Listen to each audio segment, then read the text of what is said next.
Hi, everybody. I'm Desiree. This is my quantitative lit exam number 5.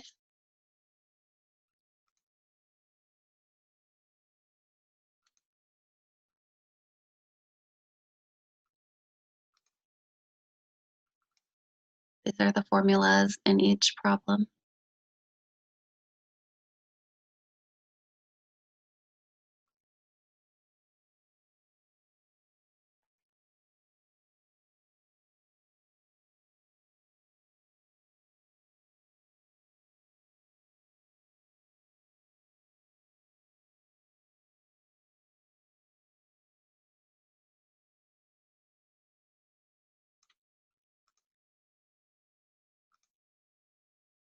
Number 1 is about coupons. I called it flicking coupons. Um, my favorite store to shop for clothes is Belk's. Sometimes they have some crazy expensive items, while other times they have some great deals. On this table, one can see a normal cost of clothes in the first category. In the second category, there is a change in the total price with a 45% off a single ticketed item, which is applied to the most expensive item. This decreases the price approximately $45 from the first row column. On the other hand, if there is a 10% coupon off of the total amount of the total, the price still decreases, but not as much. That's in the last column. Viewing the graph on the right, the orange category was clearly the best deal here because it contains the lowest price. In the end, coupons are not applied to sales tax. One pays tax on the amount after the coupon is applied. Tipping is done on the total amount before tax. Commission is also applied before tax.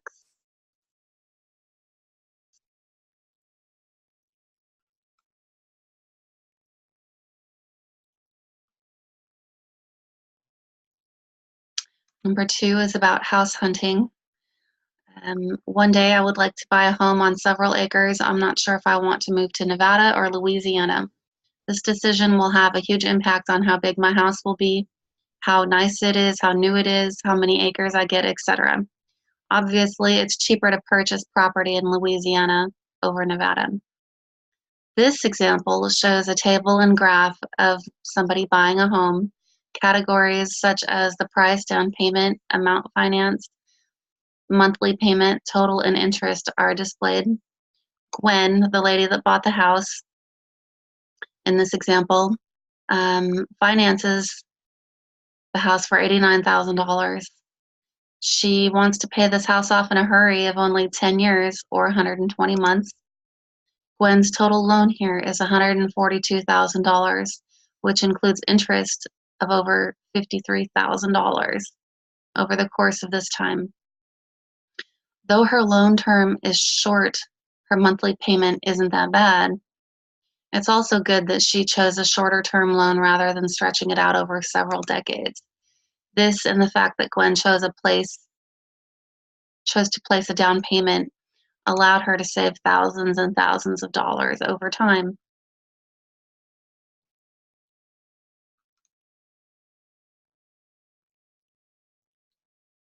Number 3, it's about getting a raise.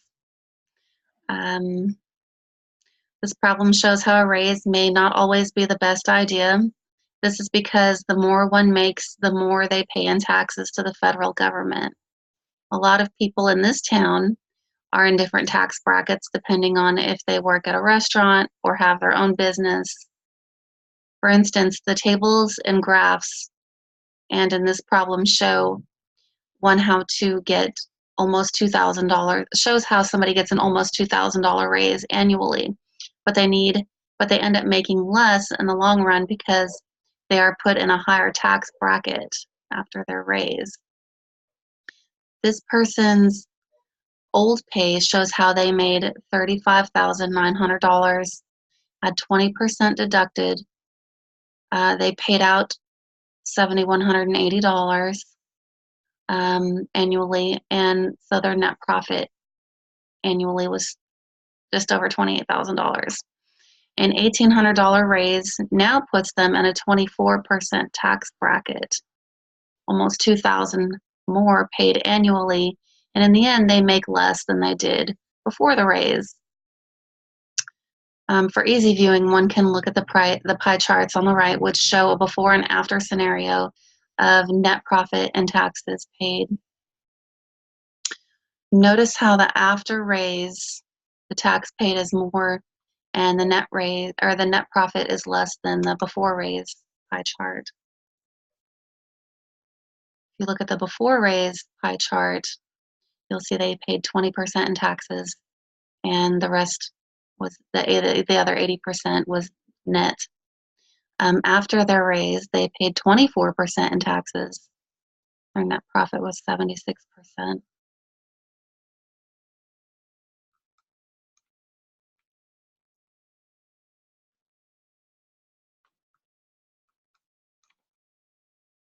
Number 4 is about simple versus compound interest.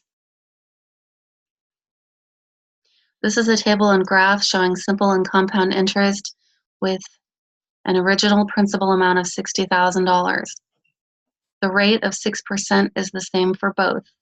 However, simple interest is based on the original amount of a deposit, while compound interest is based on the original amount and the interest that accumulates each period. This makes simple interest easier to determine, but someone's pocketbook comes out better with compound interest. This is also known as interest on interest. If one takes a look at this example with the original loan amount of $60,000 at 6%, the simple interest shows what one makes each year or future value for both categories. The difference is on the far left and fluctuates drastically. I meant to say it was the far right. The graph also displays what one makes in either category over a number of years with an original amount.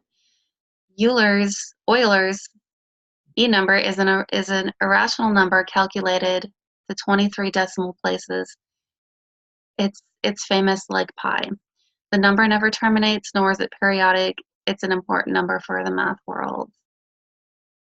This graph also shows what the table does over here as far as simple interest and compounded interest. I think it's a little bit more fun to look at than the table, but it has most of the same information. For instance, for 5 years at the $60,000 principal, it shows how with simple interest, somebody will make or pay $78,000, but with compounded interest, it'll be almost $81,000, and that's a difference of almost $3,000.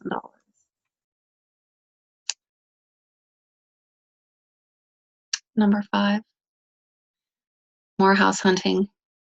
This is a scenario of a home that sells for $400,000. The new owners put down 8% or $32,000. The table shows they are locked in at a rate of 5%, and their house payment is a whopping $2,428 per month. Over the course of the next 20 years, or 240 house payments, the new owner will pay over $200,000 in interest. The total cost of the home over this course of the time will cost over $500,000 with interest. The graph on the right shows the same information. For instance, the cost component shows $400,000, which is the original price for the home on the table and on the graph.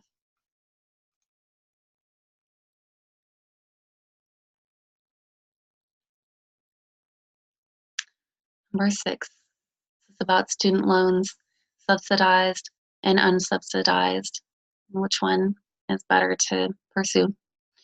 To be or not to be, that is the question. The federal government pays interest on a direct subsidized loan while one is in college. Interest begins accruing for the direct unsubsidized loans the moment the loan is taken out. If a student has a subsidized loan, for instance, in the amount of $12,000 at 3.5% for 3 years, their payment per month is $89.10. A monthly payment for an unsubsidized loan would be $98.45. The difference in these two loans, money-wise, for the same loan is $1,122.60. Monthly payments differ as well by less than $10. The graph on the right shows the same components but easier to view than the table, in my opinion. Subsidized loans are by far the better way to go. Thank you.